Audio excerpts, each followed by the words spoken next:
record this presentation.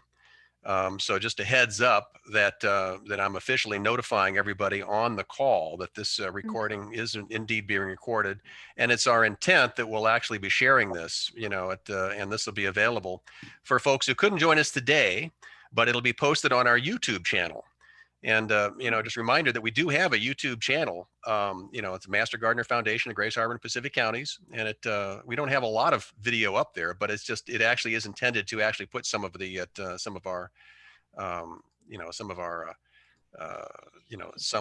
videos and the recordings that we do make.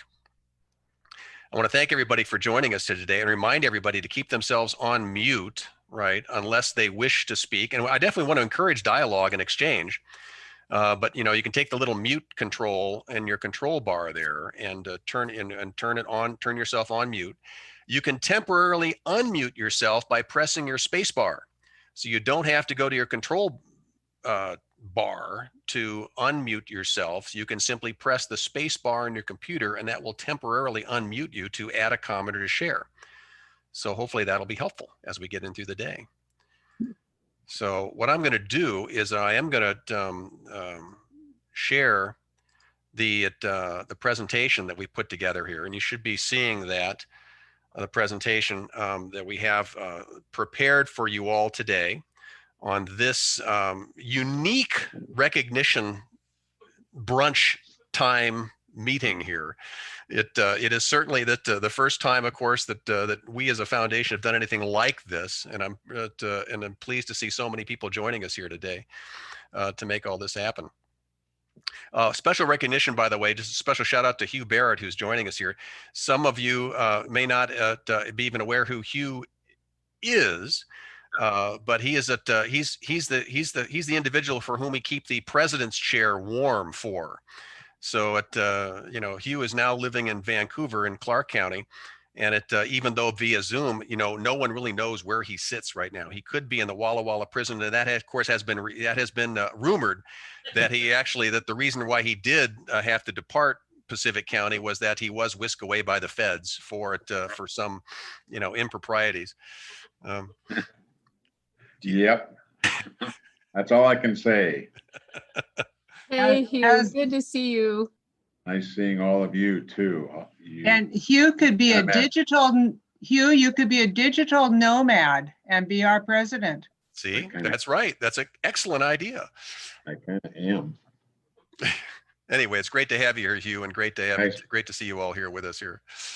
So thanks for inviting me. So at that point, what we are doing today then is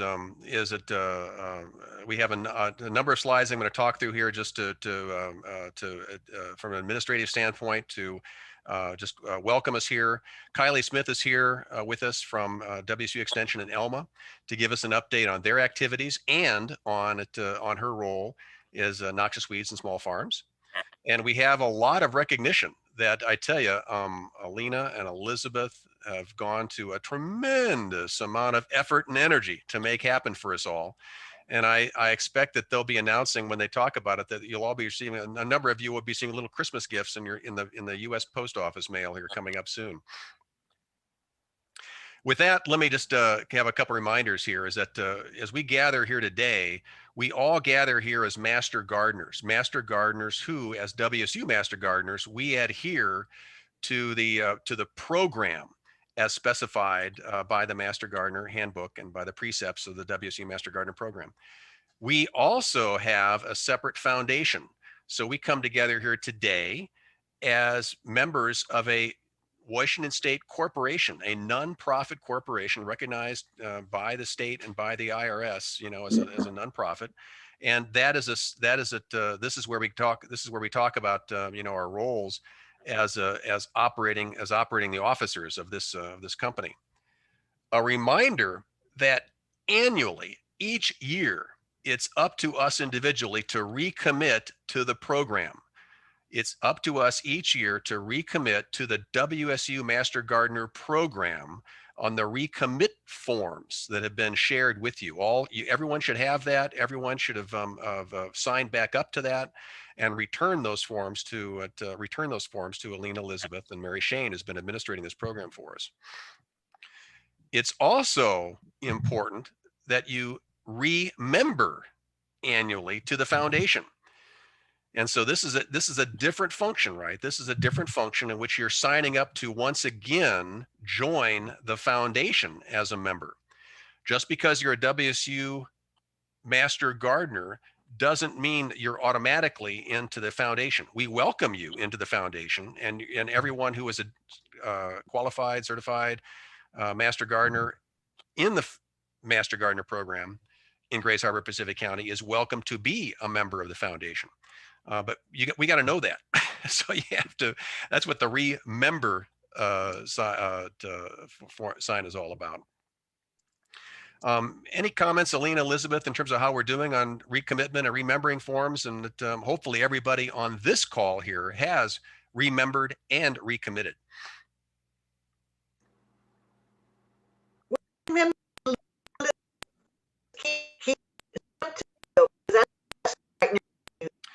Alina, you're cutting in and out on your mute there. So I want you to try that again by just unmuting yourself formally. It could be a bandwidth issue. Okay, is that better now? Much better. Anyway, yeah, they're coming in little by little, and keep up the work of sending them to me. Send them to me right now, okay? Because it's after the date. So send them to me and call me if you have any questions. There you go. Thanks much. Now, reminder that the purpose of the WSU Master Gardener program that we're signing up for, of course, is to help Extension Service reach state residents with research-based information. And this, of course, has been in this era of fake news, right? This concept of research-based information that has been validated by university-based land grant university science is hugely important. So it bears repeating each time we come together that we stand to a very high, we hold ourselves to a very high standard of quality information that we share with the public. With respect to our foundation, the purpose of what we do as a nonprofit foundation is threefold, right? To educate and inform the communities per WSU Extension guidelines. We also can fundraise to provide monies to fuel the programs that we support. And we're going to be talking a little bit about some of the programs we have for 2021. It's pretty exciting, some of the things that are being thought about here. And then finally, we come together just to engage for the social interaction and to engage, to learn and to grow. And so these three purposes of our foundation are, remember, I want to make note that these are independent of the program, of the WSU program. The 2020 elected board is here presented on this slide here. It's a big thank you that we want to offer for everybody for their services, including Hugh, who cut out early, in his duties this year, but we still, again, keep that seat warm for you, Hugh, but a shout out to everybody here with respect to their work in making 2020 happen and given the extraordinary circumstances that we've had to deal with this year. Okay. Now the 2020 elected board, the 2021 elected board, we had an email election. We had an email election in which we distributed electronic ballots to every member of the foundation. It was unanimous in the replies. The replies that came back unanimously reelected everyone to the board. And Hugh, if I'd have put your name on the president list, we would have reelected you again. So that's why we keep saying we're keeping your seat warm there, Hugh, for the next year. All right. So again, a shout out to everybody on the board who's signed up to service us for, again, another year. I want to have a special note to John, Margie, Terry, and Cindy, who's with us today. Their committee responsibilities involve a lot of outreach, a lot of engagement, a lot of support that is needed from all of us. So it is needed that everybody here in the call think about where they can best contribute their resources in this coming year, and reflect upon where we all can get out there and help. We have, as we've talked about, we have garden beds and gardens that have to be managed. We have special events with respect to a home and garden show and a garden tour, which we hope we can pull off in 2021. We have ongoing responsibilities just to maintain our plant clinic or outreach to various folks. And we'll be talking at the board will be talking in early January about enhancing some of those programs and getting involved. But I'd ask you now to start thinking about where you all can play a role in participating. Of course, it's a big thank you to Tony, Alina, and Elizabeth, who join us here today. Tony, of course, is our faculty liaison with WSU. Without her and without Alina and Elizabeth as coordinators, we would not have a program. So it's a truly genuine thanks that these folks, serve us tirelessly. Yeah, big thumbs up, as Holly's saying there, in terms of the work that's been going on. This is a special recognition that Elizabeth is stepping away, right? So she will step away from her coordinator role in 2021. She was taking on additional volunteer efforts on youth programs for 2021. So at this juncture, we have Alina as our sole coordinator moving into 2021. We do have an opening for another coordinator. So anyone, here on the phone today, in the call today, that would like to consider becoming a coordinator, an official coordinator to support Alina, you do not, your name does not have to begin with E. That was a requirement. That was a requirement in earlier years. But we are loosening up the name restriction so that your name can begin with another vowel or consonant, depending upon your preference there. Tony, of course, will continue, and of course, I'm glad everybody's able to see her holiday spirit in the gallery there. So Tony's a little wacky, but we love her anyway. I also want to point out that this is an appropriate time to remember the two Sues. You don't have to be named Sue to work in an extension office, but we would be up a creek without paddles if we didn't have the Sues to depend on. That's Sue Sparkman up in Elma and Sue Carbaugh down in South Bend. So it indeed is there is something interesting about the alliteration of all these names here. So there's something unique about that and how that played out. Okay, another thank you, by the way, to our Facebook page. Karen and Chris maintain our Facebook page. It is still as we all know, Facebook and social media is a very important way to maintain contact, not just with ourselves as a Master Gardener community, but also with the public. And we have hundreds of people that do like and do follow the garden page, the Master Gardener page in Facebook. And so I would encourage everyone to, if they haven't already signed up to follow that page on Facebook, to do so. And again, a thank you for Karen and Chris for maintaining that. Chris Kohler and Margie maintain our website, our official website, pnwmg.org. That's Pacific Northwest Mastergardeners.org. And so there's a tremendous amount of information is available both to ourselves as volunteers as well as to the public on this website. So definitely do have this bookmarked on your, bookmarked on your browser for easy access. And note that Chris and Margie are the two individuals that maintain that. And so, if there's any notices, calendar updates, and so forth that Chris or Margie need to know about so that they can post on the website, do let them know. John and Katie, of course, are editors of the monthly e-news. The monthly e-news was started up by Cindy some years ago as a means to reach out to all of us as members. And so, John, I see you there today, with your beautiful background. Any comments about the e-news and your hopes and aspirations for 2021?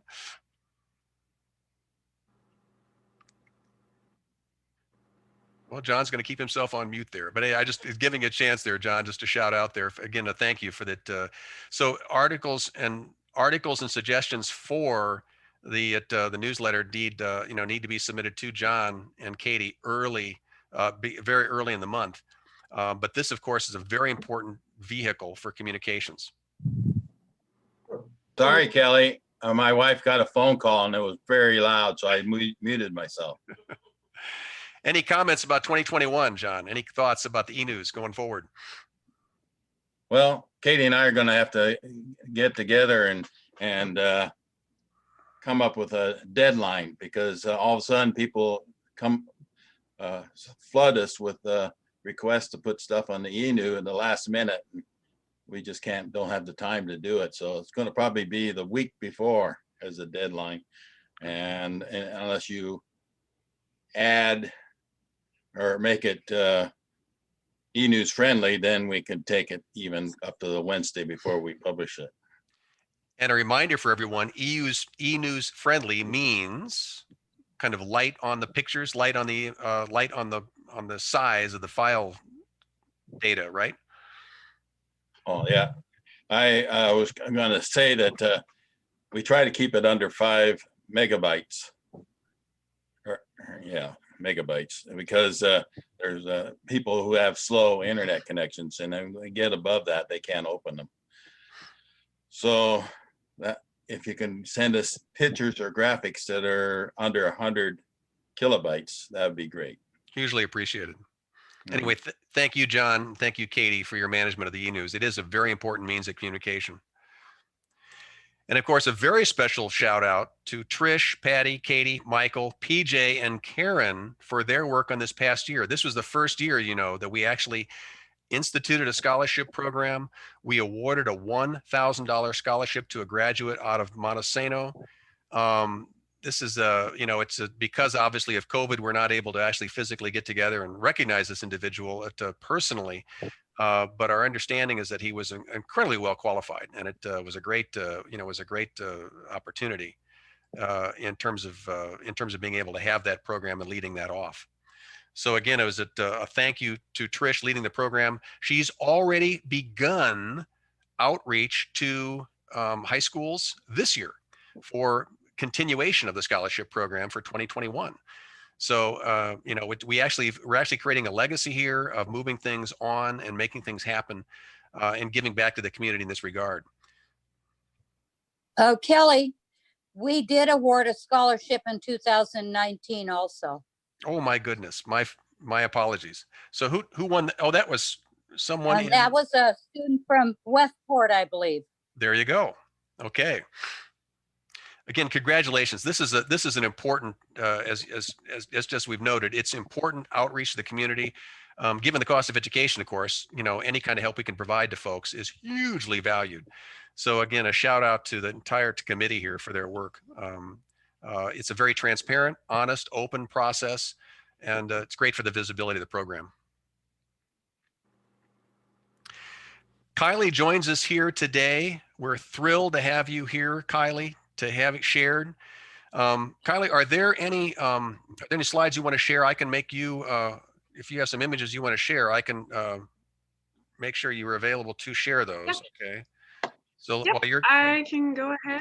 While you're getting set for that, let me go ahead and get my controls to allow you to do that.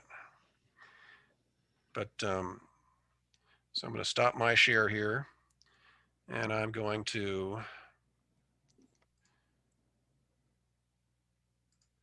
enable you to share. You should be able to share at this point.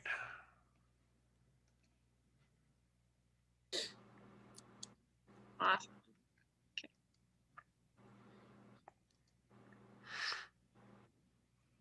Okay. Well, hi everyone. I miss seeing everybody's faces around the office and, just collaborating and hearing what's going on. I just, it's weird to think that I haven't seen any of you guys in so long. But regardless of the circumstances, I feel like, the programs are buzzing around Extension, and this was a big year for the small farms in the noxious weed program, mostly the noxious weed program. But we got a lot done. So I'll give you guys an update on those individual programs. And then I do have a building update from Sue. to give you guys about what's going on with the actual office building. So, all right, let's see here. So to start off with the small farms program this year, I did miss one thing in here, and I realized that just a little bit ago. So we redid the Farm Fresh Guide for 2020. What a bum year to redo it for, because distribution of the farm guide this year was very limited. And so we'll probably be seeing the, the 2020 ones coming out some in 2021, just because I have extras left, because we just didn't have the places to distribute them to.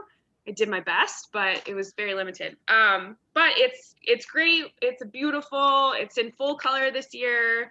And, we had 41 farms on, and yeah, so looking forward to seeing more of these. And then we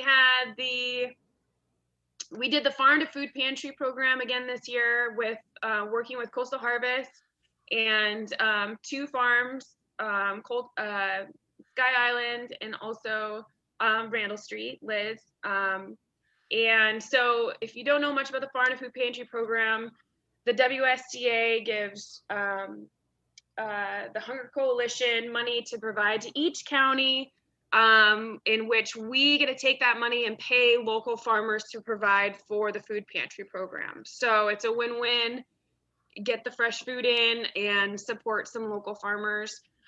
This year they did give us more money in the relief, and I tried to scramble to get some more people on board, but I will be looking for people to participate in the program, farmers, or if anybody has a big old garden that they want have lots of food. I'm going to be looking for more people to be providing produce and to be joined into that farm to food pantry program this year.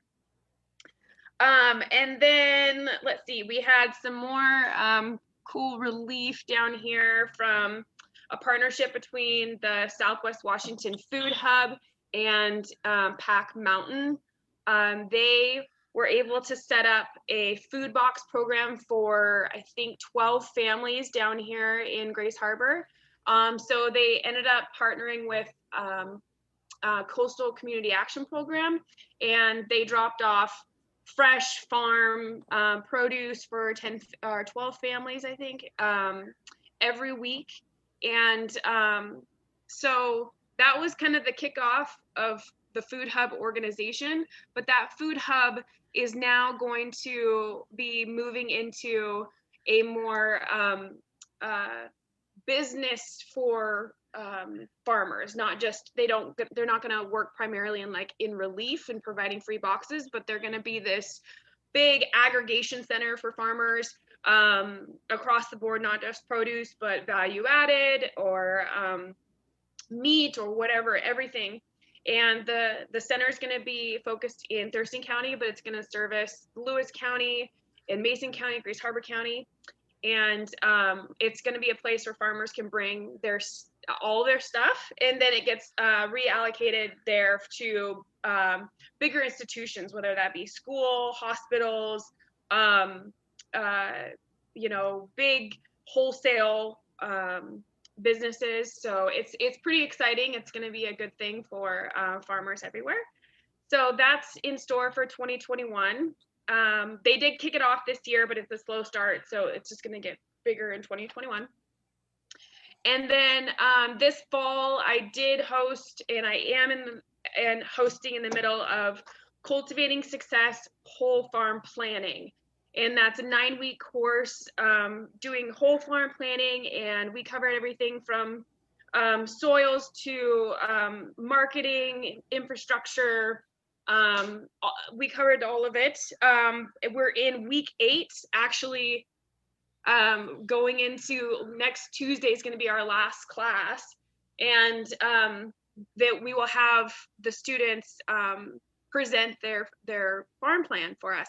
So this was a weird year, being virtual, not having people in a classroom, but it actually worked out well. So the Maine WSU Food Systems hosted it.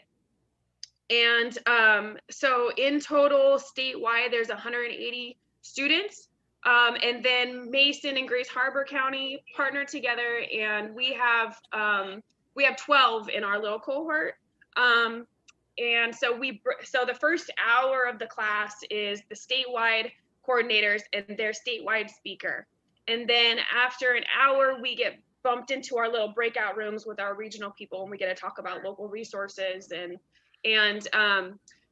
we had some local farmers come on and talk, and we had also our conservation district voluntary stewardship program coordinator Lorenzo on every week to also assist us. And so I partnered up with the new coordinator, Kendall Carmen. She's now the Mason County Extension Small Farms Coordinator. So if you haven't met her, it might be a little while before you meet her in person, but wait, she helps do the master gardeners up there anyway. So yes, you guys do know. So yeah, we partnered together to do that. And let's see, I think that's all I have. Oh yeah, whole farm planning and just this is one of the food boxes that the Pack Mountain people brought down to the families. So Kylie, just to interject, is it important then that all small farm coordinators have names that begin with K, like Kendall and Kylie here? Is that? Right. I know there is a lot. There's when we're in our coordinator call for like the statewide WSU small farms coordinators, there's a lot. There's Kates and Kellys and Kylies and Kendalls, and there's a lot of those K names. So It really restricts, who can apply for this successfully for these roles here. Right.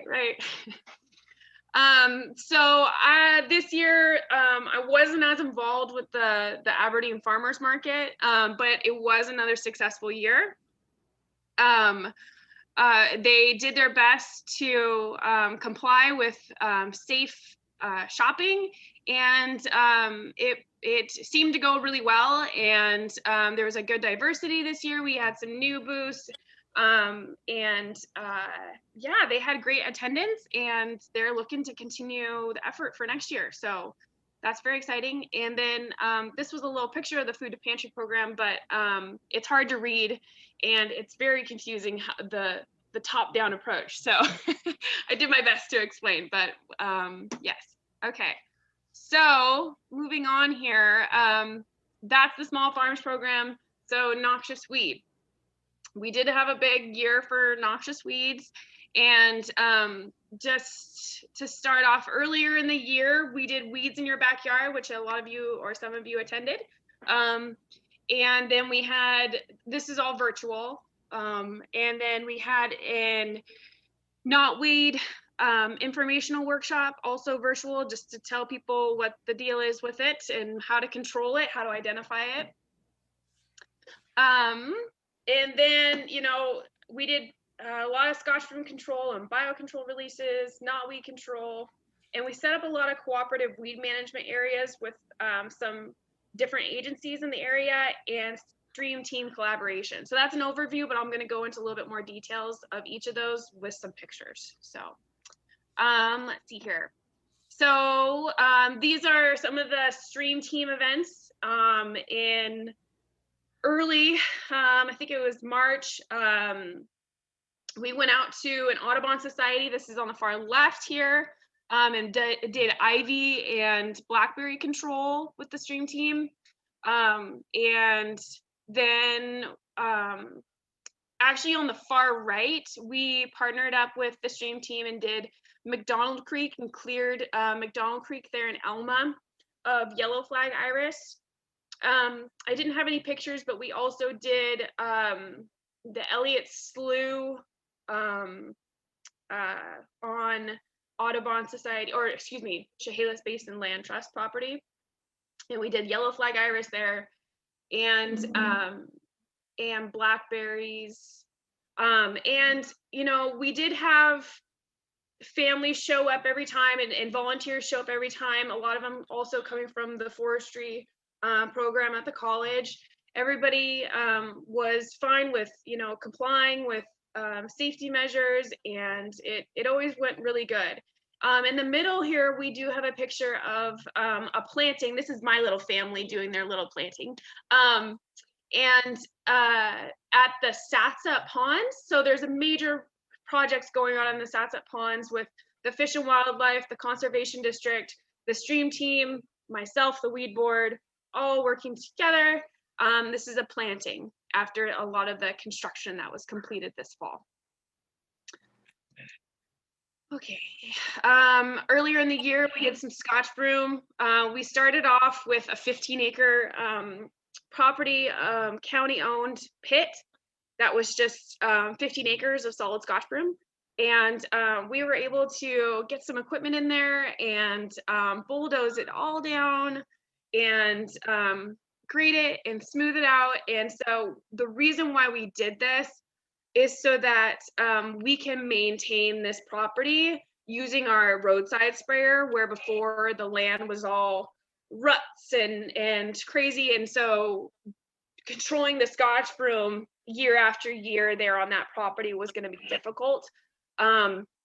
So this year, bulldozed all the Scotch broom and made it more accessible to get in there to now stay on top of the ceilings when they're going to be coming up for the next several years. So that was pretty exciting plot. I did want to mention that we did have a sighting of a new weed, European coltsfoot, and it was spotted in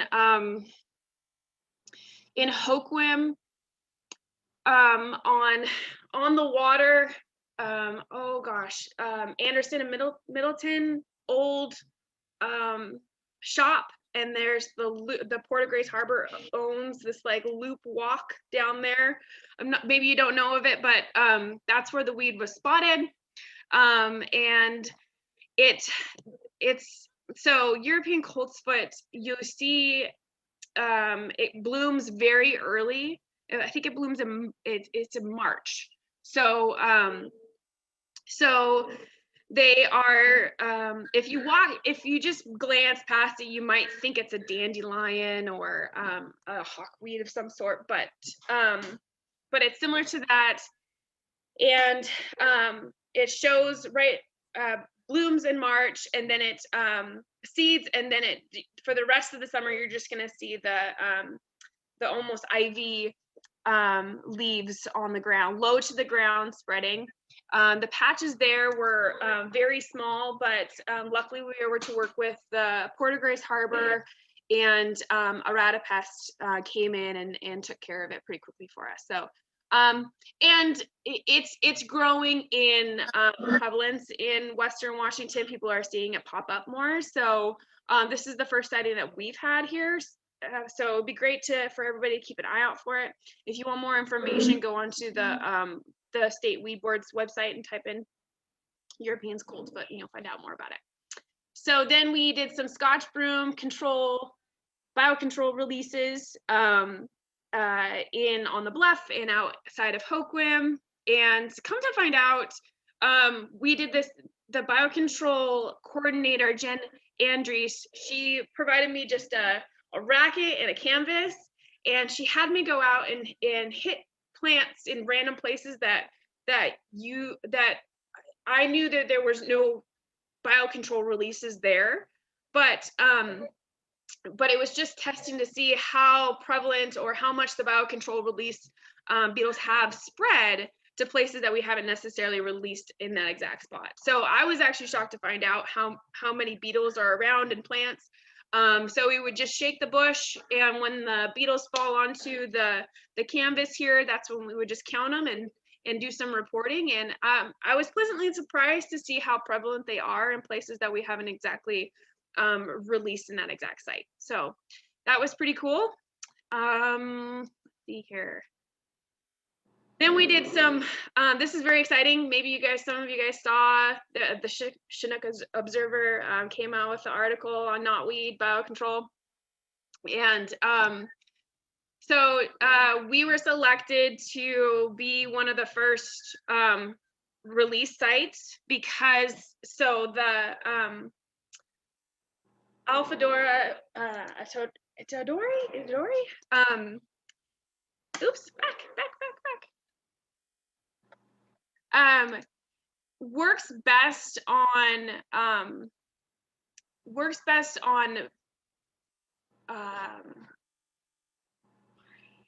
I going back? Giant knotweed. So they needed a giant knotweed site. And the Hump Tulips River has the most amount of giant knotweed in I think any of the Western Washington river systems. So we've been looking on the Hump Tulips River and around the Hump Tulips River for good biocontrol release sites. We found one off of Stevens Creek, which is near the hatchery, and it's owned by Audubon Society land. She came and checked it out. She did some releases in early, I think it was early June, she did release some biocontrols, knotweed biocontrols out there.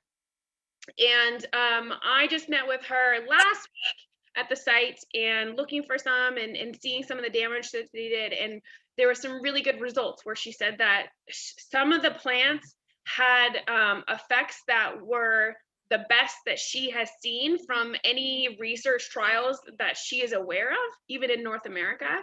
So,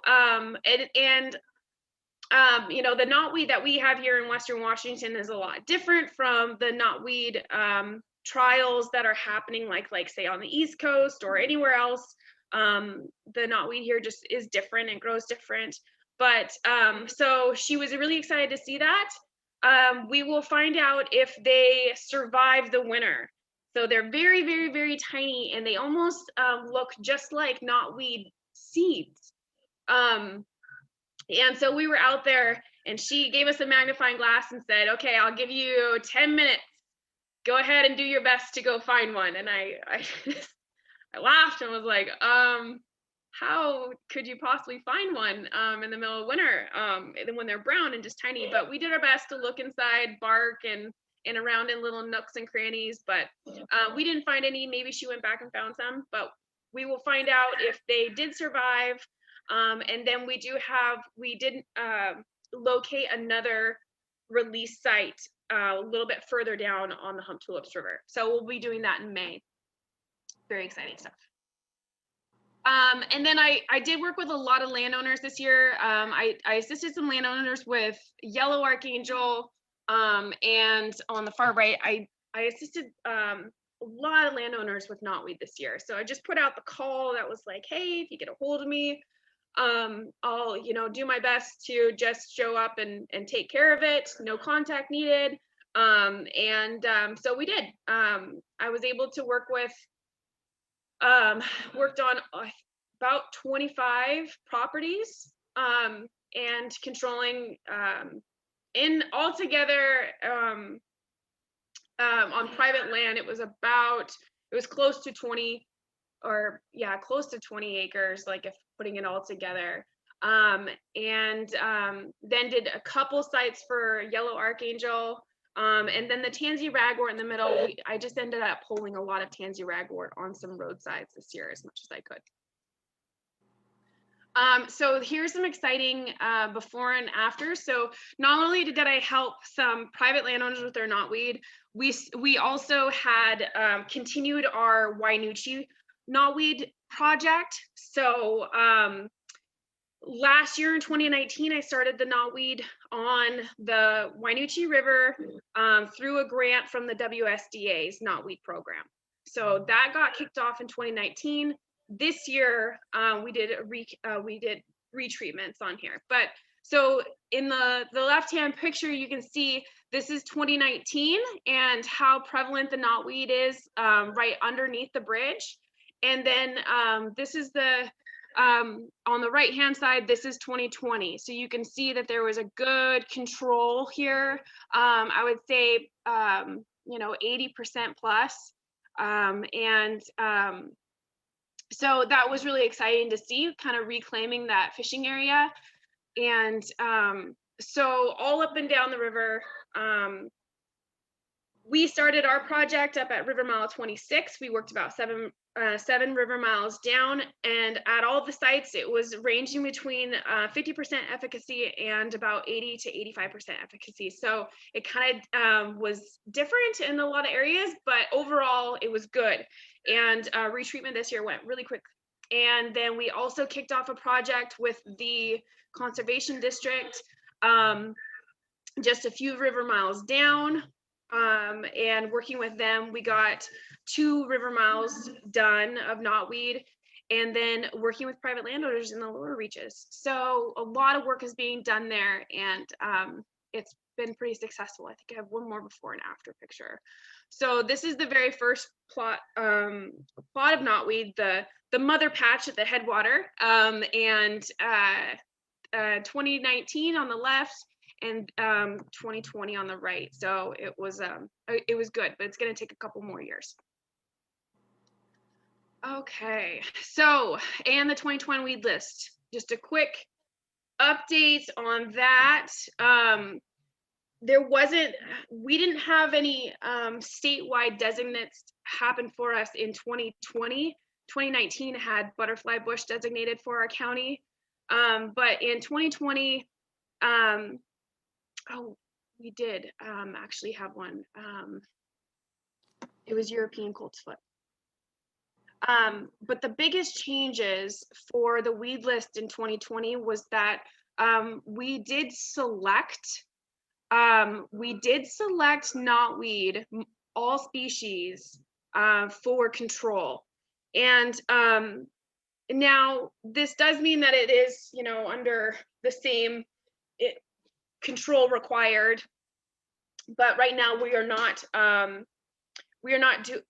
participating in enforcement at the moment. It's just more of an initiative that, hey, these are the weeds that we are focusing on. These are the weeds that we want to work with landowners, making sure, the ones that we are sending letters and everything, but we did get a little bit of scare with like, oh, you're designating knotweed, across the county. Does that mean you're going to be coming after me? Well, no, because of how prevalent it is here. That's why it's not designated in a county, is that it's a Class B weed statewide, but because it's so prevalent here in Grace Harbor, it's not designated for county. We selected it to have that same control required, but it's just an initiative that says that we're gonna really get after the knotweed here. It's getting really bad, and so just setting that precedence. And then the rest of them remained. Gorse was already on there, purple loosestrife, poison hemlock, tansy ragwort, and yellow flag iris were already selected in the county. So these are some, just high priority weeds that we will be continuing to focus on in 2021.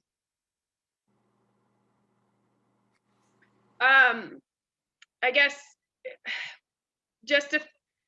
we will have a lot more partnerships in 2021 with other agencies, Fish and Wildlife, DNR, Conservation District, Department of Ag. There's a lot of cooperative weed management areas that are being established to get after noxious weeds in Grace Harbor that are really exciting to see. The state parks are going to be working with us a lot more, especially out at the coast. We're going to be trying to focus on the Scotch broom and the gorse out at North Beach. And we did get the knotweed at Lake Sylvia this year. So I know that some of you guys have been waiting for that, and I did make it out this year. So that's that. As for the building, Sue says the roof is complete. Rewiring was completed, and they added a bunch of outlets. And they did change the wall layout a bit, added a closet in the meeting room. There's a large TV that was donated, a big fancy one, for the meeting room for us to use for presentations. We'll have a more formal reception area with a counter that Sue will sit behind, and so it's going to be a little bit more of a traditional one, I think. And we'll still have 2 bathrooms, but the one closer to the kitchen is going to be a little bit smaller because they made our kitchen a little bit bigger. The sheetrock's complete, and they do say that there's potential to be moving in by the end of January. Now, what does that mean? Well, you know, some people can move the furniture in, but we will all probably be remaining to work at home. So, but that is the update for the building. So does anybody have any questions for me? I tried to condense all my stuff, but I know that was a lot. Sorry. Kylie, I have a question for you. You know, with all the, you know, the removal of noxious weeds like Scotch broom, ragwort, have you done any studies on the effect? Okay, so you're getting rid of Scotch broom. Is there going to be a before and after? So if these species are competing with other natives, is there data to show the difference once you remove things like Scotch broom? I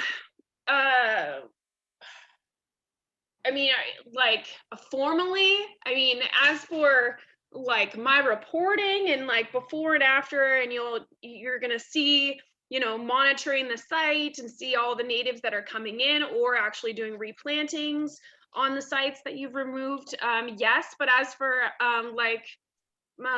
more formal research projects about it, not necessarily.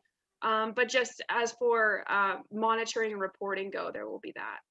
Well, the reason I asked this, I didn't mean to be contentious, but if, so let's say we have the hypothesis that Scotch broom is invasive and it's affecting native plants, how are we drawing this conclusion other than the fact that there's a lot of Scotch broom? But how, or I'm just using that as an example, if Scotch broom were not there, would the to show that this is a problem, other than the fact that there's a lot of it. That's what I meant. I mean, if you're calling something a noxious weed, what is the proof that it's noxious, other than the fact that there's a lot of it? Well, then in that case, there's plenty of studies out there. There's plenty of research that has been done to show the detrimental effects that invasive plants have on native ecosystems, especially Scotch broom being an allelopathic plant that is sending chemicals out that inhibit the native plant from being established and whatnot. And so as for that research, I'm not, but there's already plenty of it out there to be looking into if you're wanting to know more about the detrimental effects that it has on our ecosystems.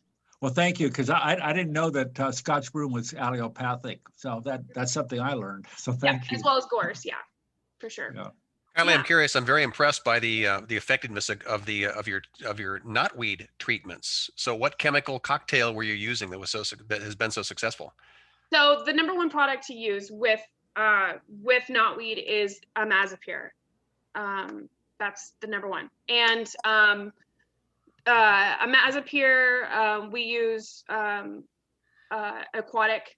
So that's why landowners have their hands tied so bad, is because the number one product to use is an aquatic formulation. So if you don't have your aquatic license and applicator's license and if you're on the water, then you have to have a Department of Ecology permit. I mean, they have their hands tied. So that's why I was just getting out there and trying to help as many landowners as I can. So we just use a 1% imazapyr with 1% surfactant, and we have good results. So yeah. Very Kylie. impressive. Are you posting your spraying zones? Because there are people that harvest knotweed roots for the antioxidants that are in the roots. Well, everybody who I'm on their property knows I'm on their property spraying knotweed. So, but a lot of them are on stream side areas that people can harvest them. And besides, beaver and muskrats eat knotweed to almost exclusion of even willows. What was that?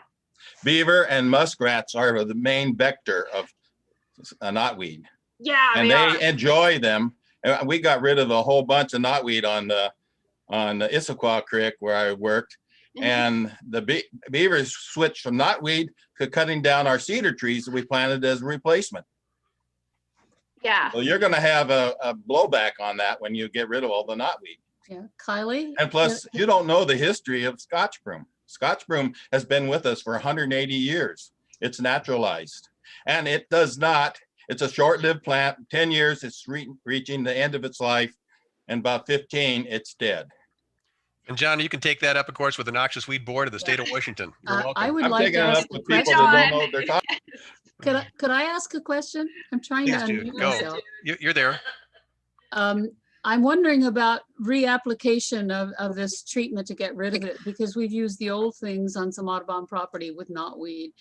And it looks really good for a while, and then a couple of years we've seen it's resprouting. Do you have any idea on how many years you're going to have to revisit those sites? Yeah, 100% it's going to take, I mean, it will take 3 to 5 years for 100%, but that doesn't mean that it's, it could come back at any point. And so, but as long as you are monitoring the site and it's just the stems here and there, once it's at that point, a landowner can use other over-the-counter, stuff that's available to you.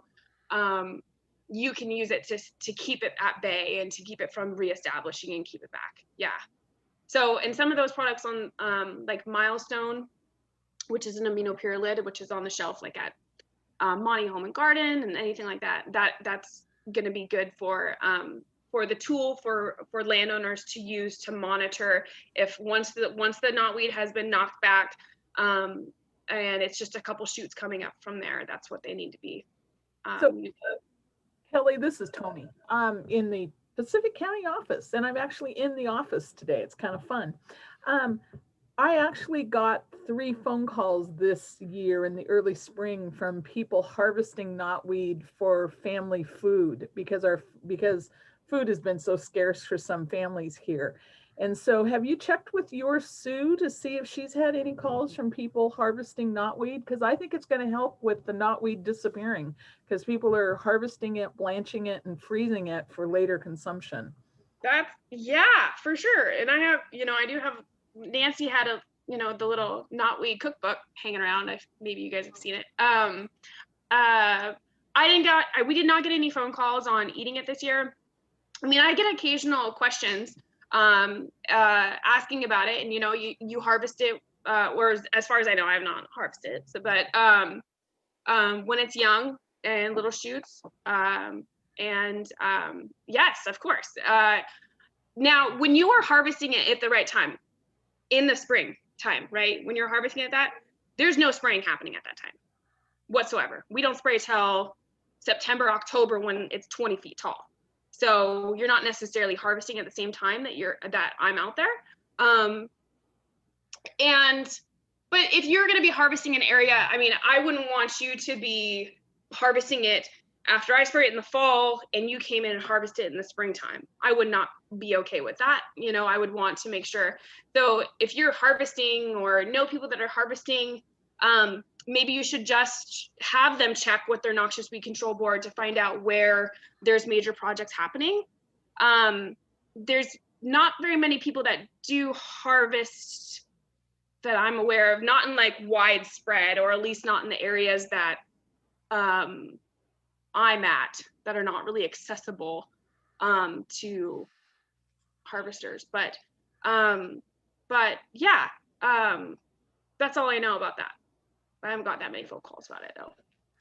Kylie, this is great feedback. And of course, it's important that, again, I appreciate you giving us this update, as well as making sure that all of us here on the call are aware of, the programs that are underway and your role. So it's important that all of us know who you are, right? And how to contact you as the official K of WSU Extension. Of course, we have E's now, and now we have K's. So that's good to know that we can go to a single consonant. It's just easy to make that happen here. So again, you can be reached, your email and contact information is on the website, right? Is on the extension website. Mm-hmm. Yep. And so you have an opportunity then to all of us should be able to click in and be able to connect with that. Of course. So thank you. Anytime, if you guys have any questions, let me know. And it's nice to see everybody. And yeah, thanks for having me on. Now, one of the things we wanted to do here, guys, next is actually have a chance for each of our garden and bed owners to talk a little bit about what they've been doing in their gardens and in their beds over 2020 and what their plans are for 2021. So Cindy, would you like to kick it off and share with us, 2020 and 2021? Sure. So just what, you mean what we did, Kelly, and then what we're gonna do? Yeah, can you see the achievement slide and the 2021 goal slide that I'm sharing right now? Yeah. Oh, yes. Okay. Gotcha. Yes, So you can see what we've already done. We've already talked about it in the e-news. It's probably old hat to most of you about what we've done. We had to focus on food production. We don't usually at the Elba demonstration garden, because we're usually all about having the garden look to be at its best during fair, which is in August. So it was a totally different operation for us, but we used the same plants that we had already agreed to use before we even knew COVID existed. We had a plan for the garden. So we just put that plan into action as best we could for the 2020 food year. So, and as far as, I don't know if there's anything more you want me to cover on that, Kelly. That's probably enough, right, on 2020? That's right. As we look ahead to 2021, it looks like you've got some big plans in terms of expanding the garden here. Yeah, well, we really wanted to focus on soil health and try to figure out how to do a better job of supporting the soil in the raised beds. We're not worried about the perennial beds at all. It's the annual beds that we have that, it's grow and then lay fallow for a while, and we've tried mulches and such as that in the past. But this year we had some help from some of our interns. I believe the rest of us involved in that, and certainly Nancy Berry was there to do a lot of planting of the cover crops. So we have cover crops in all the beds and whatever else is growing there. Typically we let things just grow like hell in the winter anyways there to keep things flourishing. So that's one thing, is to keep the soil organisms fed. And then we're also focusing on food production. So we're going to shift from making the garden look pretty in August to be making the garden productive all year round. That includes successional planting, that includes crop rotation, and a variety of other strategies. So, but we also have, Garnet's offered to be a liaison for the garden to our food banks. And that's what the increased focus on serving the underserved community is about. She will actually be present at some of our food banks to make sure when the clients get a pack of seedlings, that they know what to do with them and how to plant them. So there's a master gardener right there that somebody can ask a question to, or that they can hear about how to, or see a demo on how to plant something. That's what that's about.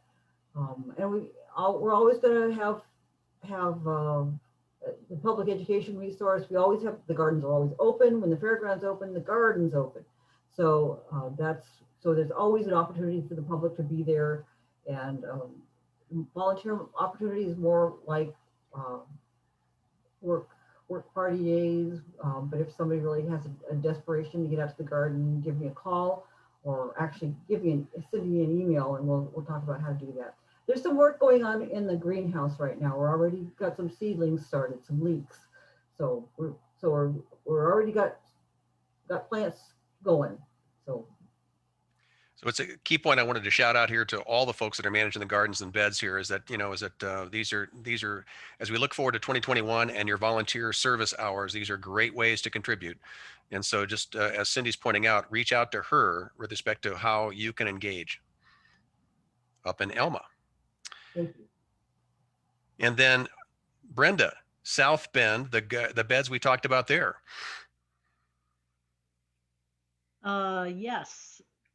Well, I'm sorry, I didn't realize I was going to be speaking here, so I'm just going to kind of go by the slide.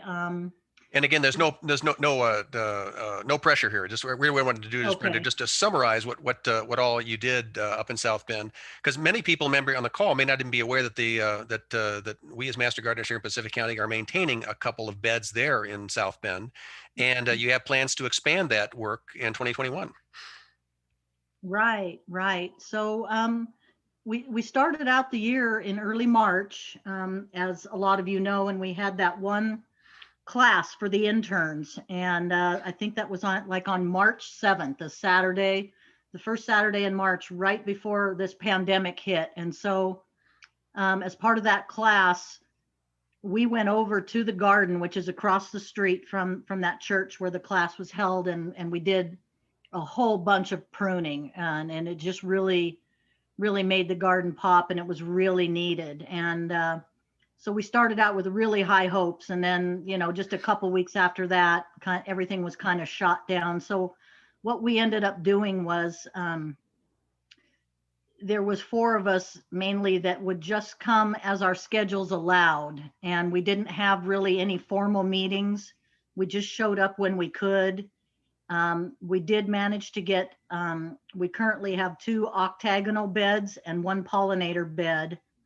And so we did manage to maintain the pollinator bed and improve it some, remove and add new plants. And we did get the octagonal beds planted. But yes, and we worked on a temporary compost bin area because we really had a need for that. And it's in the larger South Bend Community Garden, which is open to the public at all times. So there was a lot of outreach that we were trying to do as we were working there. We did get about 10 different community members to have beds there, and they did that. The rest of them we planted as just community members. We planted the remaining beds and donated all of that food to the South Bend Food Bank, which is right there. So, and then as you mentioned, next year we got approval to expand our beds. It's mainly the beds around the perimeter of the garden. So it's going to be a lot more fruit and production, and more opportunities for us to get our hours there. And we are going to try and come up with a plan and hopefully assemble a more permanent composting area. And hopefully once we get some relief from the COVID restrictions, that some of the workshops, will be able to, restart up there. Absolutely. We would love to do that. And we also, as I was saying at the very beginning, before most people joined, we did get inspired by the Elma Garden giving out seedlings. And we thought about the possibility of maybe doing that, trying that this spring. So it's an idea, and we're going to see if we can do that. And a shout out, of course, to the South Bend group, because you win the geometric garden bed award here, right? The rest of us are still confined to rectangles, and the fact that you graduated to have octagons here is very impressive, so kudos. And so as we move on to Ocean Shores, Sushila, Brenda, Dwana, anybody want to chat with respect to the things that you all did and plan to do? Yeah, this is Sheila, and I'll let Dwana talk as well, but I'll start out with, right now we are not open to the public because of the COVID, but normally we are. It's for gardeners only. There are a few gardens in the community garden at Garden by the Sea that are doing winter gardening. Demo beds are led by Dwana, and we have a logbook in the greenhouse where the master gardeners can come in individually, following protocols, of course, when they work on the beds, to log their time spent in the gardens. We have, over the last several years, experimented with different kinds of mulches in the demo beds and in the gardens, helping to suppress weeds. And we've come up with a couple of really good ways to suppress weeds, and it helps keep the beds warm. We have a special climate, as everybody knows, in Ocean Shores. Lots of wind and lots of rain during the rainy season, and it comes down really hard. So we continue to experiment on the best varieties that grow out here on the coast.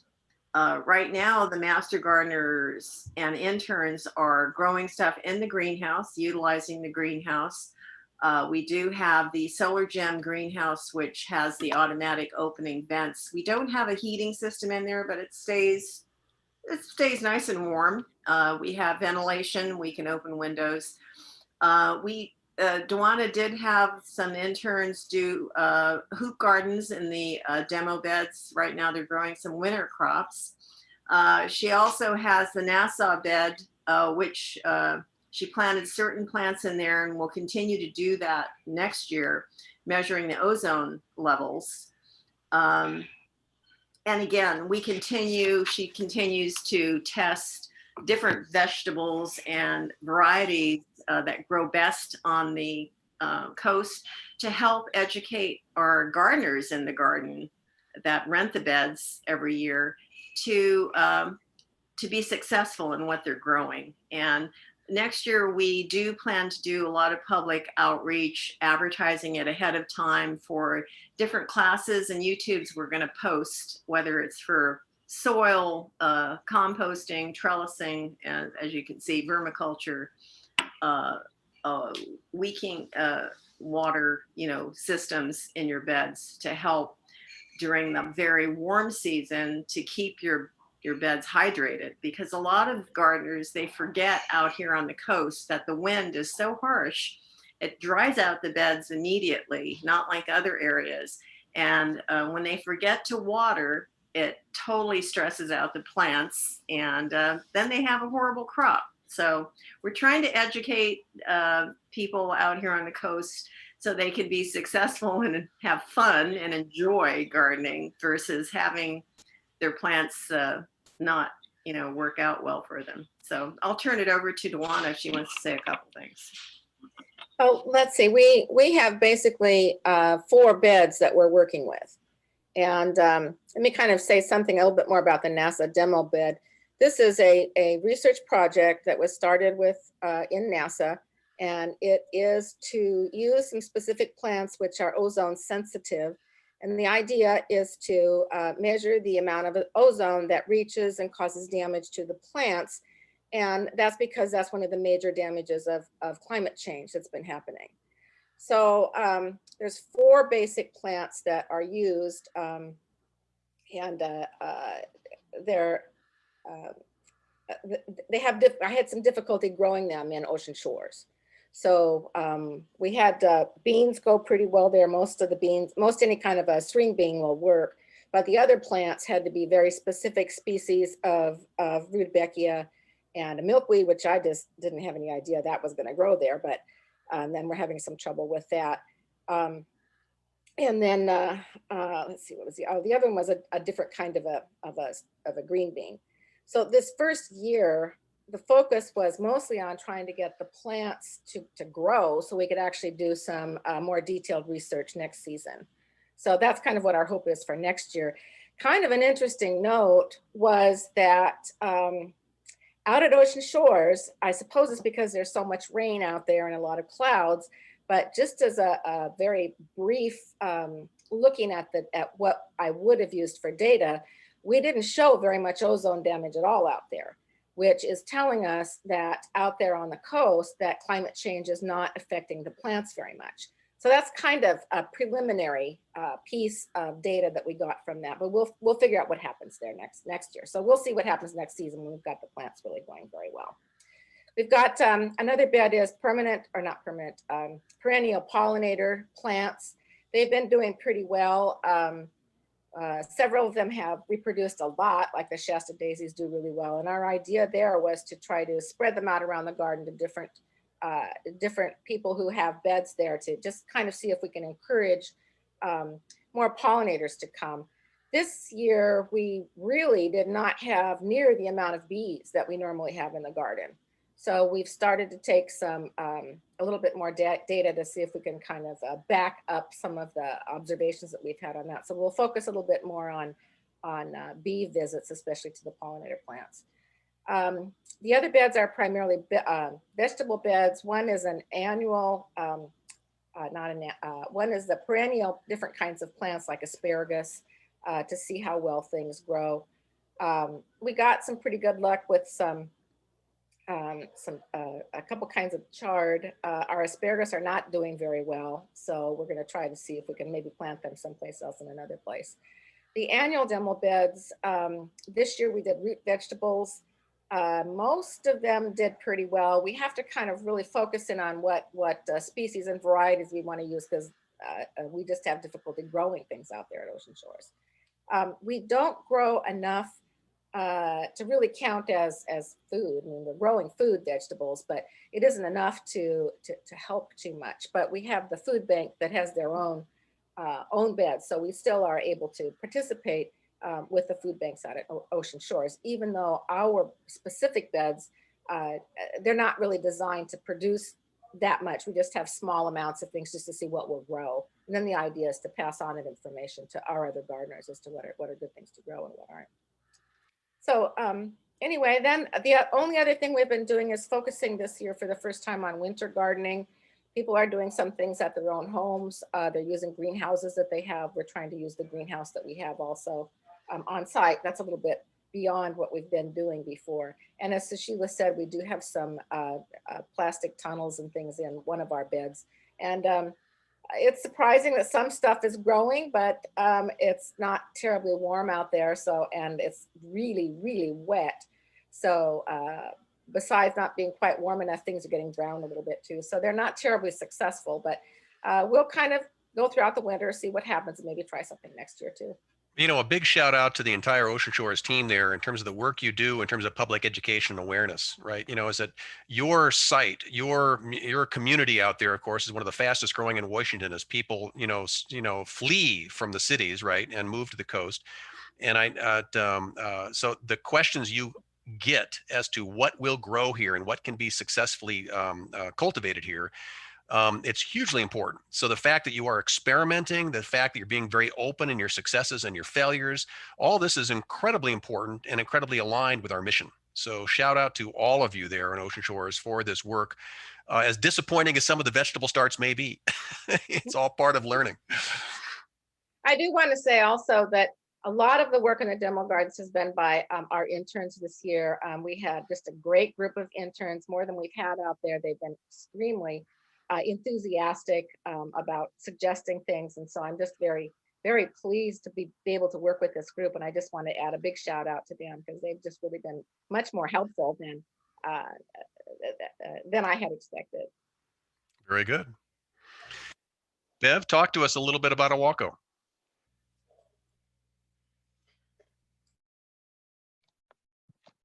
Well, just to give you a little bit of history about this, the native plant demonstration garden for Pacific County.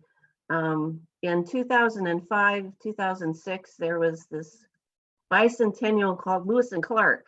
And the garden is adjacent to the Columbia Pacific Heritage Museum in downtown Ilwaco. And there were some enthusiastic landscape architects and botanists that wanted to take some property that is behind the museum and create a native plant garden that with plants that were indigenous to when the Clark expedition was on the peninsula. And so in 2007, they completed and they had a opening of the native plant garden. But the one thing that they didn't think about after the garden was established was how to maintain it. And so the museum said, we don't have any money. So when we approached the museum, those of us who live on the Long Beach Peninsula that were master gardeners said, well, we would be interested in maintaining the garden for you. And that would complete our, if we were able to complete an MOU between the museum and the master gardeners of Pacific County and Grace Harbor, then we could use that as our demo garden. We wouldn't have to drive to Elma, which would be an hour and 45 minutes for some of us one way. So we did establish an MOU in early 2013, and what we inherited was one big weed patch. And the trees and shrubs that were planted in 2007 still were being maintained. And I mean, they still were alive, but all the perennials, native plant perennials, they were pretty much gone, because the fact was people were trying to help out in weeding, and sometimes they thought the native plant that was established there was a weed and they pulled it out.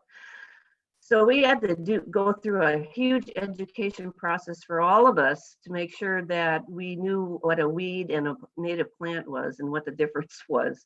And so we started a really great project with the museum, and we would have 3 to 4 workshops in the museum. They had a great facility to set up for giving workshops, and the public was invited. It was free.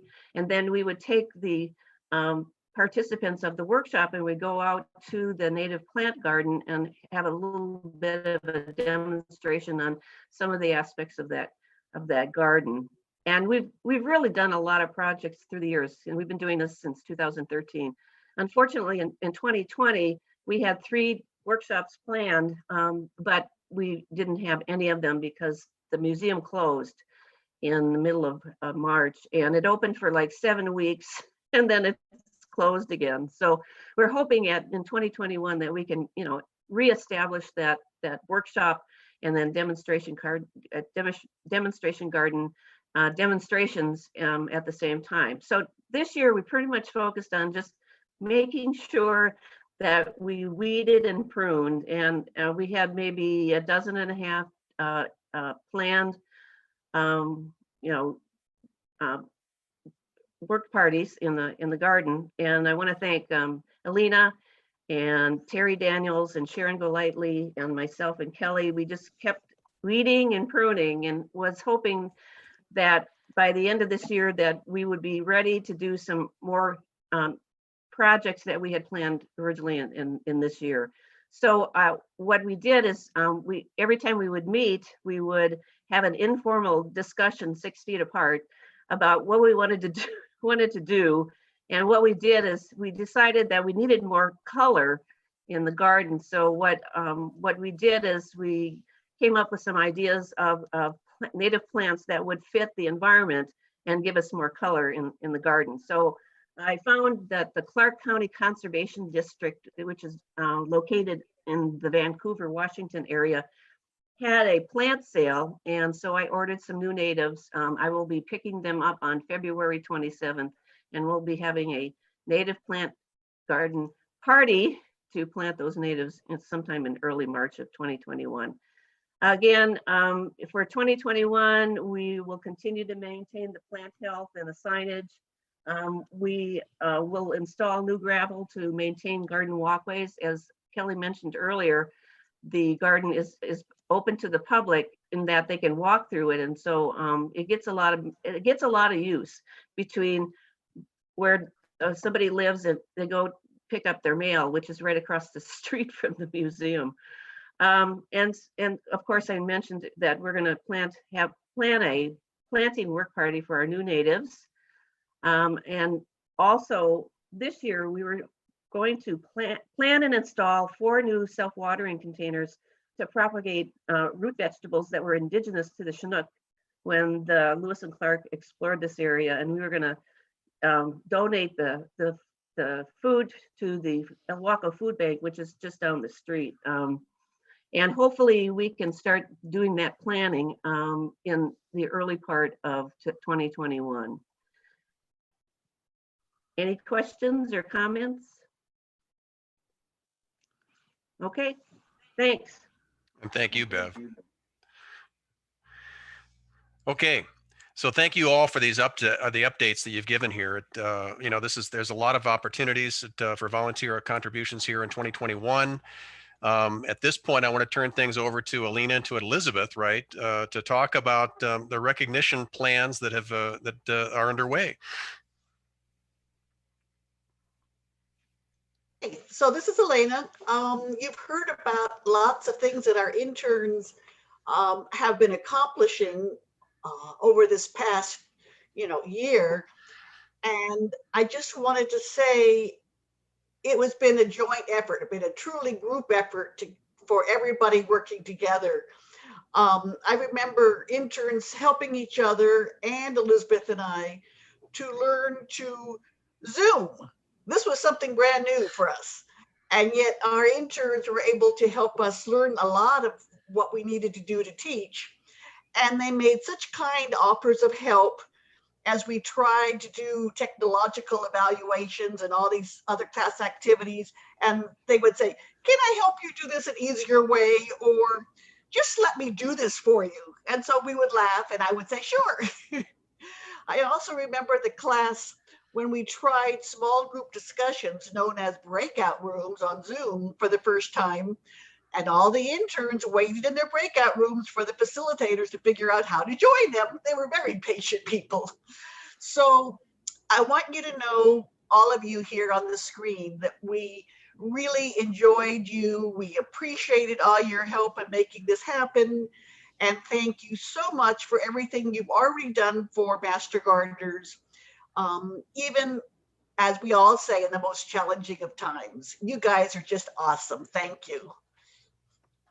So this is Elizabeth, and I concur with everything that Elena has said.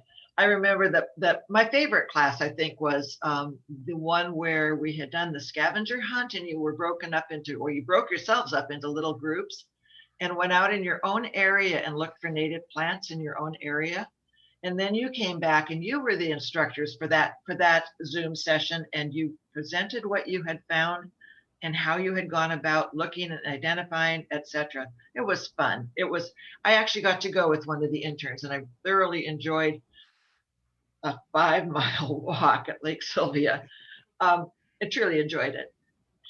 So anyway, what I want to say to you all is that every Master Gardener I have spoken to is looking forward to working with you, teaching you and learning from you as we move into the next years. Remember, the entire group of veteran and emeritus Master Gardeners are here to support you. You have supported us, you will be supporting the program, and we are here to support you. Call on us if you need more information or support, and your mentors, they're still there and they're always willing to help. So good luck, you guys. You have your certificates, you have your new intern badges, and I look forward to a year from now presenting you with you. Oh, Elena will be doing it. I won't. Elena will be presenting you with your formal and official Master Gardener, Certified Master Gardener badge. And you have until September 30th of next year to finish the required volunteer hours. Good luck, you guys. Shout out to all the interns again. And I want to note for everybody on the call here is that we communicate quite regularly with other counties and other county foundation programs across the state. We are uniquely successful. Our Grays Harbor Pacific County Foundation was uniquely successful this year in having an intern training class succeed and proceed during these extraordinary times. And so this is truly a credit to all of you as interns, to all of the instructors, and to Alina and to Elizabeth in terms of making that happen. So again, I want to shout out to really all of us as a foundation, as a collective group here in terms of making this successful, because this truly was unique and sincerely a big deal relative to the rest of the state. And Kelly, Kelly, can I have one more thing to say? We had a whole group of Master Gardeners who were ready to go to do the training. And in March, they were told they couldn't go any further. It was amazing and sad. And I'm done. And so to that point, I wanted to, this picks up as that after March 7th, that was the last intern training class we were able to do face-to-face, right? Is that the Zoom, the Zoom training team picked up after that. And this slide here, celebrates the Zoom trainers who, again, adapted to this technology quite successfully in carrying forward the training. Elizabeth, Alina, any comments you want to have on this slide here? Yeah, I just wanted to let people know what a big deal this is, because we had 2 weeks from the 7th when we were told that we couldn't meet in person any longer to suddenly figure out what we were going to do. The interns said, yeah, we want to continue doing it. Elizabeth and I and Tony said, okay, now how are we going to do it? And so fortunately, we had help from WSU. One of the professors, Todd Murray, agreed on very short notice to talk about entomology, and that bought us some time to get training for our facilitators. But Mike Carvia and Sharon Golightly specifically, they said, we can do this. And they had 2 weeks to train themselves on how do we screen share? How do we do interactive activities on Zoom? How do we get people to discuss on Zoom? Because traditionally people don't talk when they're online. And we got all sorts of ideas, and they did it in April. And then Sharon Coolish Bales got her team together and said, okay, do you still want to do this? And they said, yeah. So they taught us all. And I really appreciate the instructors that really stepped up to the plate and did what we needed to do. Thank you from the bottom of our heart to all of you. So the good news is everybody's a lot more Zoom savvy this year, and but it looks like Sharon Golightly, of course, she exhausted all of the vocal, so we know that we can see her on, but with respect to her microphone, she can no longer speak to us at this juncture here. So we'll figure that out for you, Sharon, for 2021. Oh, and I just wanted to give kudos and thanks to Kathy Sandifer. She was the one that came up with this certificate for our Zooming instructors. And so I wanted to give her a shout out too. And as we kick off for some service awards, Elizabeth and Alina, you want to talk us through these? Okay, let's do every other one. So we have only 2 5-year people because 5 years ago, what year was that? We didn't have a class, but we do have 2 folks who have transferred in to us from out of county who got 5-year pins this year. So congratulations to Terry Daniels and to Aaron Landon. Moving on to 10 years. You're on mute, Lena. Darn that, you think I'd remember by now. All these people have made it to 10 years. Congratulations. And we did send out the certificates to everybody, and you should be getting those soon, and we will figure out how to get your pins to you. So congratulations. That is a huge deal, obviously. 10 years of service. We have 3 20-year service award to recognize. Yes, this is amazing. I think it's absolutely fabulous. It's kudos to these 3 who have made it this long, but I think it's also kudos to the program for being an organization, a volunteer place where these folks wanted to stay. So Etta Bondi, Vicki Dotson, and Rick Honreiter, good for you guys. I'm looking forward to seeing you get your 25-year pins in another 5 years. This really is a big deal, and and like the pictures we often show of before and after with respect to weed control, it'd be fun to see some pictures of before and after when these folks actually started as interns and where they're at today. So we can see where that. So it is a huge deal, and and congratulations. Now, newly emeritus, a number of new emeritus status have been awarded this year. And just to make sure, to review, in order to qualify for emeritus, you either need to have 10 years in Master Gardeners, or you need to have at least 500 hours. And so these people have put in a tremendous amount of work. Most of them have done 10 years and 500 hours plus. So congratulations to you. You're still going to be around. I know that. It's just that you don't have to have that responsibility of continuing to do 35 hours. I think most of you have already exceeded that for this year. There are several people, oh, hang on, Kelly. There are several people on the list that actually earned emeritus status last year or the year before that we just did not get certificates out to. And that's an apology to them, but we're remembering that you made it.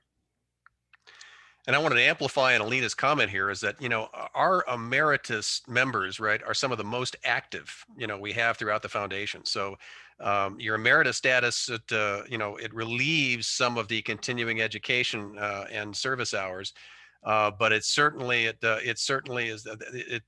folks that have gone emeritus have clearly not slacked off at all in the least in terms of their contributions. So thank you all for your past contributions, for your current status, and for your future contributions. Okay. So 2 more slides here to close up with is that, and this is courtesy of Jan and Sharon, who've done a phenomenal job this year in terms of managing the monies. Because we, of course, because of COVID, did not have our home and garden show. We did not have a garden tour, yet we still pulled off, $4,300 in plant sales that Terry led through her Mother's Day sale. We still pulled off a grant of $3,500 from the Grays Harbor Tourism Bureau. And we actually held together on our expenses. So our loss for the year was a little over $5,000. But that's it's as the point being made here is that we actually pulled in significant funds during this year and avoided a disaster in financial means. And we are still left with a very sizable balance sheet, as seen here. The balance sheet, of course, summarizes all of the assets, all of the funds that we have, and even with the $5,000 hit to our overall funds, income funds this year, we have it. We're still nearly $60,000 to the good in terms of overall assets. Sharon, any comments you want to share with respect to finances? Not really. The fact that we did control expenses and the $4,300 in the plant sale made a huge difference in making us save some money this year. Hoping next year that we actually can do some projects that bring in some money, but we'll be okay for 2 or 3 years if we have to last that long. Just hope it doesn't last that long. So again, a shout out to you and Renee for managing the funds so well. Reminder, by the way, to everybody as we get into the Christmas season here is that, smile.amazon.com is a place to register a charity of your choice to receive some proportion of the purchases. And so this happens automatically. It's not a lot of money we receive from them, as well as from Fred Meyer and the Community Awards program, but hey, it's better than a sharp stick in the eye, right? So, I'd encourage you to, as you can see on the screen here, you're showing, this is a screenshot of my Amazon Smile account. And that means everything I purchase on Amazon, right? That 0.5% of that purchase price goes towards goes to our foundation. So so I encourage you to take advantage of Amazon's offer, whether or not you support our Master Gardener Foundation. Pick a charity of your choice, and let Amazon throw some money at them. So it's a good thing. Now, finally, as we're all noting here, as we look ahead to 2021, we are looking, thankfully, with approved vaccines that will get to us at some point. With respect to the Home and Garden Show, with respect to the garden tour, we are hopeful we'll be able to pull something off in this next year. Terry, do you want to share a couple of comments? Because we definitely know that we will not have a Home and Garden Show in May, but we are indeed hopeful that we'll be able to do something, or perhaps around the tour, perhaps at a rescheduled time. It's just on to you to think about scheduling. Yes, we have officially canceled the Home and Garden Show. As hopeful as the vaccine news has become in the last week, there's still no way to predict where things will be by May.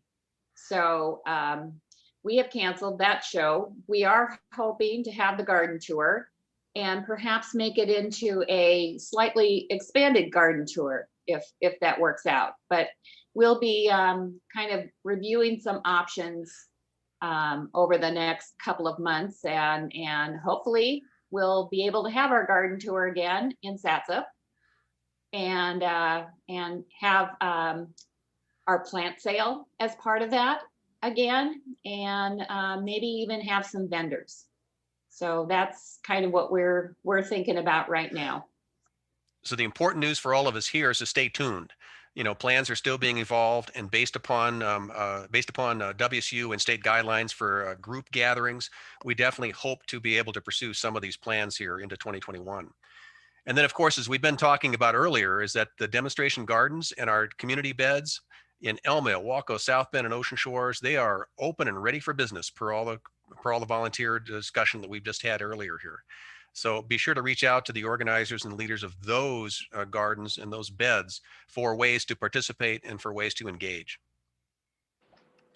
Finally, I wanted to note that as we think about COVID, and as we think particularly about the winter, of COVID, and the fact that we've still got to hunker down here for the next few months and hang in there. To stay safe and stay sane until the vaccine can actually reach us out here, is that I did a recording just this week with Kathleen Wolf. You recall Kathleen Wolf, she's a professor at University of Washington. She focuses on sociological and psychological benefits of being involved in nature. And she spoke at our November 2019 recognition event, if you recall the research that she shared there. I spoke with her and we recorded a YouTube recording that's on our channel, on our YouTube channel for Master Gardeners of Grays Harbor and Pacific Counties. You'll find it there. You'll also find it via this URL. This is a short 30-minute broadcast in which she's talking about an update on her research and the emphasis that research, especially this year, has shown that the benefits of being out in a garden, the benefits of being out in the forest, the benefits of being out in a park are huge relative to mental and physical well-being. What I found fascinating in this discussion was how the studies are able to measuring the physiological benefits to our bodies, our body chemistry, and our body activities based upon being outside and being engaged in nature. So it speaks to the importance of what we do as master gardeners, not just for ourselves, but for encouraging others in the community to engage in gardening and in horticulture. It is good for the soul, good for the mind, good for the body. Hey, with that, I want to thank everyone for participating today and for demonstrating your Zoom savviness in logging on and in celebrating here. And yes, Sharon Golightly, we'll work with you. Yes, you're a special needs Zoomer, but we love you. We love you just the same. Hey, for all of you, happy holidays. And one of the things that we're going to be doing as we get into this next year, by the way, is that we will continue to have Zoom foundation meetings on a regular basis. So we will Zoom on the second Tuesdays of each month going in, and it'll be an abbreviated Zoom. It won't be an extenuated, highly produced activity, but it will be a chance for folks to come together at 10 o'clock on the second Tuesday of each month. We'll record the Zoom so that they'll be available for viewing later. And it'll be an opportunity to, again, get us back in the groove of meeting together, at least virtually, until we can finally come together physically, hopefully in the mid-year the mid-year to come. With that, I want to celebrate everybody's contributions to the program, encourage everybody to stay active, to stay engaged with the program, and to seek out volunteer efforts, as well as continuing education opportunities. There's a need for what we do. The importance of what we do to the community cannot be overstated. I think one of the things that we've learned is and have demonstrated through all the discussions you've heard here today, is the importance of how the impact we have on the communities that we serve. Let's keep at it in this year to come, and we'll all get through this together. With that, thank you all for attending. We look forward to engaging everyone, and and thank you all for participating here today. Okay. Merry Christmas. Merry Christmas and happy holidays. Thank you. See ya. See ya. Bye. Bye. Bye all.